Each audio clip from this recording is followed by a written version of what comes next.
Well, about 24 hours ago, we had our biggest snowstorm of the season so far. Today is President's Day. All this fell yesterday. I recorded about 3.5 inches of snow, which is 3.5 inches of snow, almost 5 inches, not 5 inches, 4 inches. I mean, we got quite a bit of snow.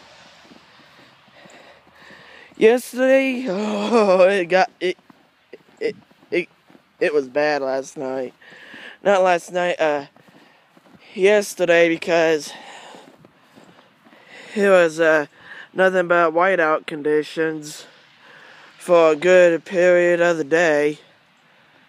Woo!